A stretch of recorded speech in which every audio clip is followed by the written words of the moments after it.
Assalamualaikum warahmatullahi wabarakatuh. Good morning everybody. Good morning students. How is it going today? Is it going alright? Is it going okay? Well, I hope you are all in a good condition. Today I'm so glad because Miss Nurul can meet you again in English Corner SD Muhammadiyah Prambanan. Today Miss Nurul is alone, but we hope that next week we can collaborate with Miss Ari. Alright? Okay. And today Miss Nurul wants to tell you a story.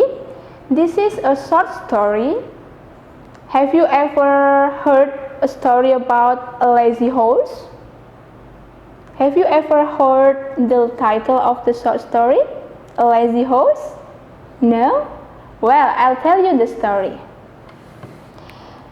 Once upon a time, in a land far away from here, there lived a young man.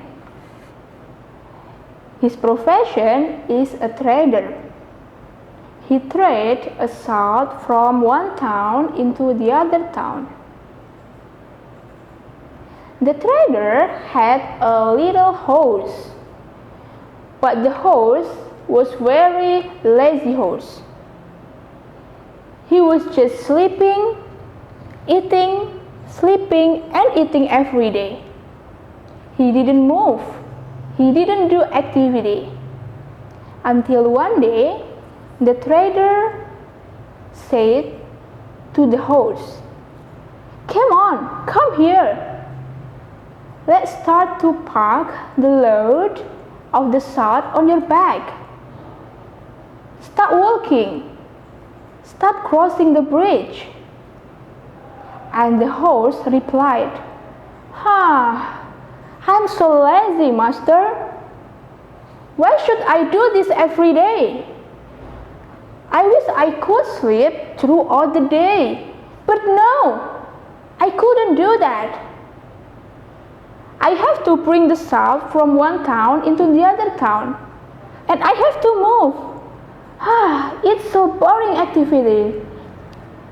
But the trader didn't stop to motivate the horse. No, you have to move now. Stop walking. Come on, horse. And the horse suddenly stopped walking slowly, and then he reached a bridge. But in the bridge, the horse slipped, and then he fell into the river. As he fell into the river, he felt that the salt on his back is getting lighter. And then he thought, what was happened with my back? It is getting lighter. It seems that to be a good idea. I have to sleep in the river and I have to fall in the river every day so that I can feel my back getting lighter. I have to do this more often next day. And then the horse started to continue walking and the horse getting to the bridge again. After a few seconds, the master reached the town, and the master met with the horse. As he reached the town, the trader started to weigh the salt. But he was very surprised because the salt just half of what he loaded.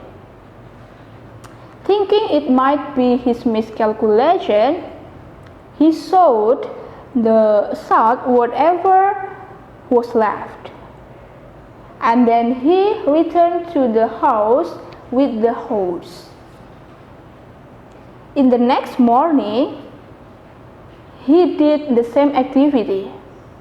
He loaded a sack of salt on the horse's back and the horse started to walk.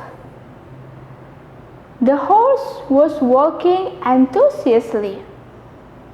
And then he said that, I must try the same tricky way like yesterday. I have to reach the bridge and then fell into the river before the master reached the bridge.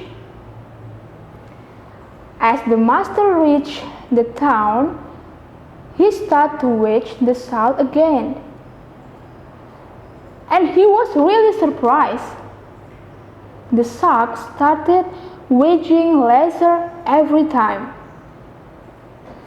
Because he was very curious, one day the trader followed the horse while walking to the bridge. He was wondering what was happening on the bridge. To his surprise, he noticed that the horse was very tricky. "Ha!" he said to himself. "That's so cunning. I must teach the horse a lesson soon." So, in the following day, instead of the salt, the trader added a cotton to the salt and tied them into the back of the horse. Out of his new habit, the horse fell into the river again. But today, it is very weird. "Oh no! What's wrong with my back? Why is my back feel heavier? What's wrong with this salt? It's getting heavier. What's going on? My back is getting hurt." This time, because the sacks filled with the cotton, it soaked with the water and became heavier. The horse dipped again and again throughout the water. And after that, the horse getting into the bridge and he can walk again. And then he was very tired. He somehow managed to get up, but he can't. And then the trader laughed to the horse. "Ha ha ha ha! Horse, I am your master. This is your work. This is not my work. I also work very hard, but I don't make any tricky way. But why did you do that? You have a very tricky way to avoid working with me." And then the horse seems to be very feeling guilty. And the horse learned from this tricky way that activity is not good. A tricky way will teach you something bad in your way of getting something. From this short story, we can learn that we cannot find a very, very tricky way in our daily activity. We have to be wise and we have to be careful to reach our goal with a right way. So kids and students, after listening and watching the short story from Miss Nurul, what will you get? Do you get something to be applied in your activity? Yeah, I think so. I hope that this short story can tell you a little moral value that can be applied in your daily activity. I'll see you soon next week. Thank you very much for watching our video. Keep spirit and also healthy. Goodbye. Wassalamualaikum warahmatullahi wabarakatuh.